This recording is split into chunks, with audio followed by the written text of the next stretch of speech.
for all your properties, and how do you go about doing that? First, the why. If we back up and we talk about if you're just a typical homeowner, you buy a house, you intend to occupy that house, it's an owner-occupied residence. You most likely have in most states what's called a homestead. That homestead protects you in certain ways. If you're ever sued, the claimant or the person who is trying to sue you can't attack your home. Your home is protected. It is your primary residence. You live there.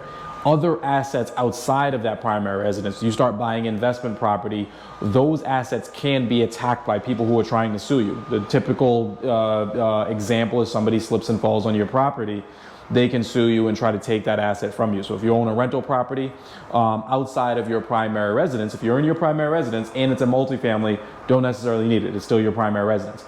Once you have something that's outside of your primary residence, it should properly be protected, and that is putting it into an LLC of some sort. The LLC is a vehicle for asset protection. It basically separates your assets. I'll give you the perfect example, or what I think is a perfect example. It's like having a child. When you have a new child, I have 2 children. Each one of those children has a separate social security number. Each one of those children has a separate name, a separate birth date, and everything else. They are legal, separate entities. If my daughter is sued by somebody as an adult, it doesn't affect my son. If my son gets into an accident, it doesn't affect legally my daughter. They're 2 separate people. If you pool all of your assets into one entity, one LLC, you have one separate child that can be attacked for everything, if that makes sense, right? So the reason you form multiple LLCs is I want to have separate children who have separate identities who can't be attacked for the same cause, right? Somebody slips and falls on one of my properties, it's in a separate LLC. It is 2456 or 245 Main Street. And that has a separate tax ID, a separate entity, it's a separate body. They can sue me and attack me for those assets and those assets only. They can't go outside of that LLC and start suing me for other assets, right?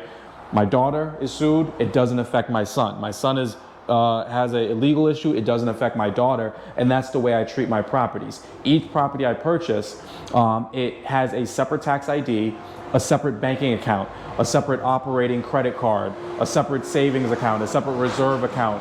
My security deposits are kept separately. My mortgage is paid separately. My water, taxes, insurance are all paid separately. Out of this entity is its own separate baby, its own separate child. The next property, 789 Main Street, is going to operate the same exact way.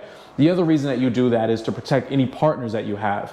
If my partner A and myself own 789 Main Street, and partner B and I own 456 Main Street, if something happens legally over here, you don't want it to affect the partnership over here, right? If your partner in property A or B, I can't remember which one is on my right hand side, is doing something dirty, is doing something shady, if you're all pooled together in one entity, it's going to affect the whole pool. It's going to affect all of your investments.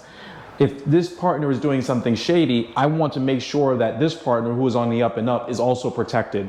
My relationship, my legal issues over here are not going to be affected or is not going to affect my relationship on this side. So it's for asset protection. It's to keep things, it does not keep things simplified in a tax perspective. I can tell you that. It makes taxes a little bit more complex. Your tax professional is now filing taxes for multiple different entities. But from a legal standpoint, from an asset protection standpoint, from an estate standpoint, it makes things a lot more secure for you and your financial future.